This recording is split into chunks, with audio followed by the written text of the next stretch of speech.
Pinasuot sa tigre ang isang mamahaling kwintas. Tumakbo-takbo ito sa loob. Hinampes niya ang hawla. Ipapalaban siya sa isang duwag. May isang tigre ang pinapasok sa loob. Nang makita ang isa, umiling sa takot at gustong tumakas. Pero malupit ang tauhan. Walang nagawa kundi pumasok sa loob. Bigla siyang sinugod ng tigre. Nag-away ang dalawa. Ang mga higanteng kuko ay hinahampas ang katawan ng kalaban. Pero ang isang lumaki sa circus ay walang tapat sa tigreng lumaki sa gubat. Agad siyang napatumba. Iniipit ng tigre at hindi makagalaw. Pero parang biglang tumigil ang oras. Napatingin ang tigre sa kalaban. Parang pamilyar kasi. Biglang pumasok sa isipan ang alaala. Nakilala rin siya ng tigre. Dati silang masayang pamilya. Nakatira sa isang sinaunang templo. Malikot silang magkapatid. Laging kinukulit ang ama. Kinakagat pa ang buntot. Mas matapang naman ang kuya. Lagi niyang inaapi ang bunso. Si bunso naman ay mahiyain. Inaapi niya lang ang mga mas maliit sa kanya. Di inakala na tinawag ng weasel ang ama. Natakot naman ang bunso. Umakyat sa puno para tumakas. Sumigaw naman siya ng tulong. Dumating naman ang kuya. Kahit di pa natututaw ng roar ng tigre. Pero dahil maangas ito, natakot naman ang kalaban. Ligtas na ang bunso. Bumaba naman sa puno ang bunso. Ang mga mata ay puno ng paghanga. Namuhay sila ng masaya araw-araw. Isang ekspedisyon ang pumasok sa kagubatan. Dito na rin magbabago ang buhay nila. Nagsimula silang magbomba, ng hukay ng mga bagay. Natakot naman sila sa mga pagsabog. Kahit na maayos naman ang tinataguan. Pero natagpuan pa rin sila ng mga tao. Ang mga tigre ay itinuturing na pinakamapanganib na hayop. Maaari ring makakuha ng gantimpala pag makapatay nito. Dahil marami ng tao ang dumarating. Sa desperasyon, dinala lang ng ina ang bunsong anak. Naiwan ang kuya, sinikap niyang akyatin ang pader.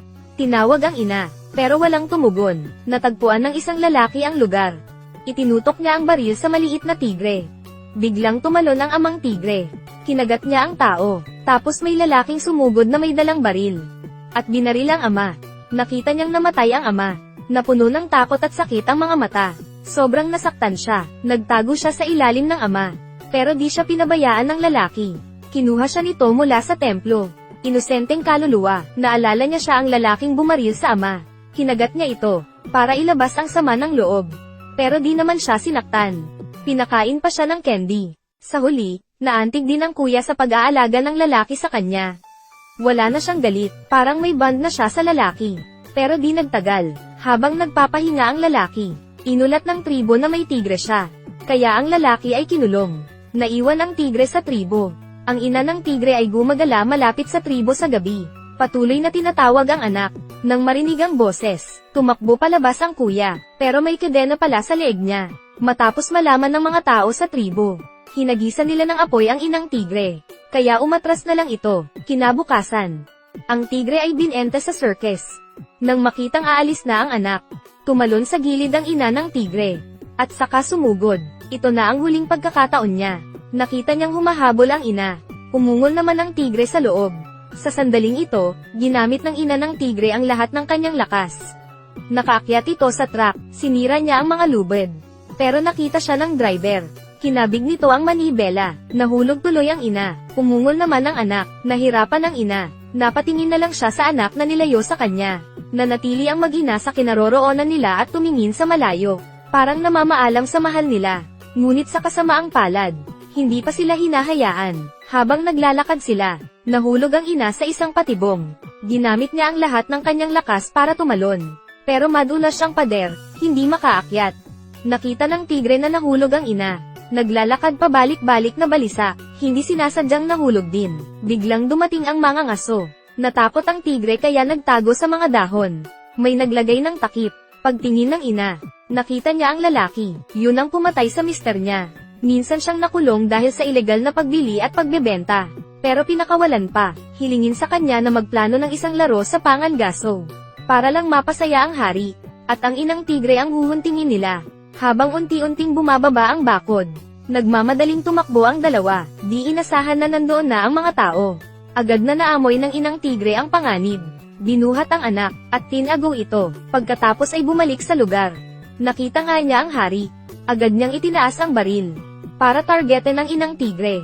Pero naging matatag ang ina. Umungol ito at sumugod patungo sa hari. Ngunit sa sandaling ito, umalingaw ang putok ng baril. Ang batang tigre ay nakasiksik sa siwang ng mga bato at nanginginig. Bumagsak sa lupa ang ina. Pinuri naman ng mga tao ang hari. Tinapakan pa nito ang tigre para magpakuha ng larawan, pero sa tenga lang pala tumama ang bala.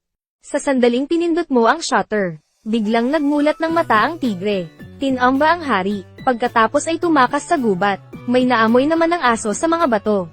Natagpuan ang maliit na tigre na nagtatago. Sa sandaling nakita ang maliit na tigre, na-inlove agad ang bata dito. Dinala niya sa bahay at ginawang alaga. Pag umaga ay nagtatago ito sa mga laruan. Paggabi ay kasamang matulog. Pero nawalan naman ng atensyon ng aso.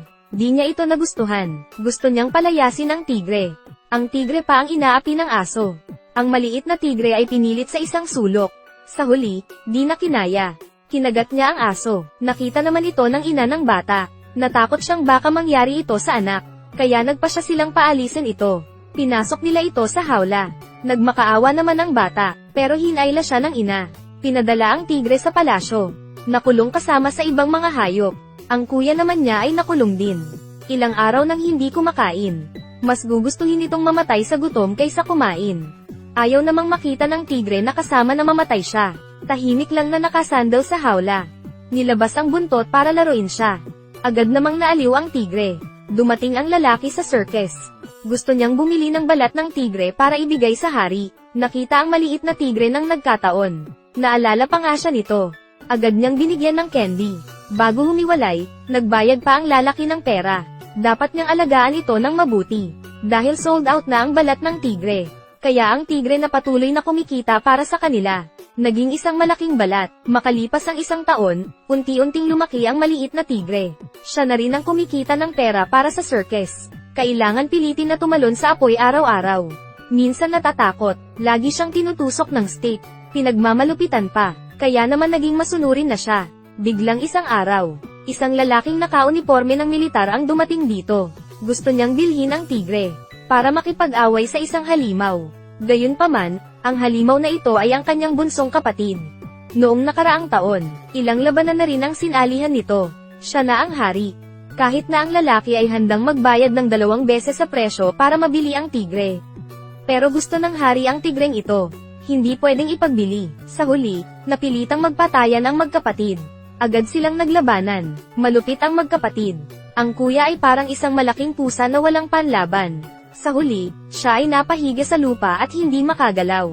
Napatingin sa kalaban niya. Naalala niyang umakyat ito sa puno noon. Naalala din ng bunso ang kuya. Sa huli, ang labanan ay naging isang reunion ng magkapatid. Nakipaglaro sila sa isa't isa. Pero di ito nagustuhan ng madla. Pinagbabato silang dalawa. Gusto nilang magalit sila. Ang iba ay tinusok pa ng stick ang kuya. Nagalit naman ang bunso nang makita ito.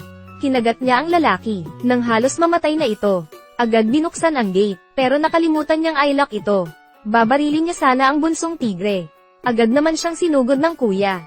Nagtulungan silang dalawa, sabay na tumakbo palabas. Naging magulo ang eksena, pero wala silang may sinaktan.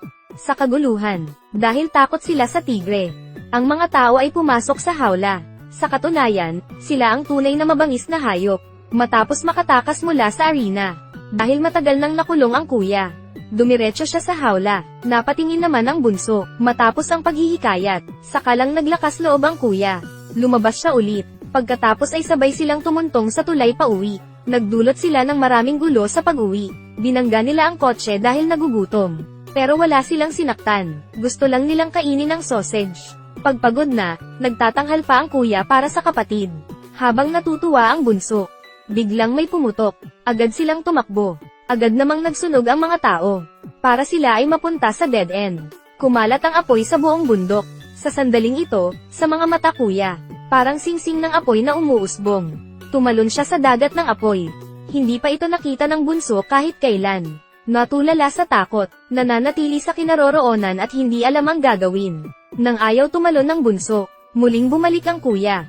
Hinaplos niya ang kapatid, para mawala ang takot nito. Sa paghihikayat ng kuya, matapang ding tumalon ang bunso. Matagumpay na nakatakas. Nakita din naman ito ng lalaki mula sa malayo. Di niya naisip na, kahit na ang mga hayop ay parang tao rin pala. Nagpasya siyang hayaan silang bumalik sa gubat, bago dumating ang tigre sa kagubatan.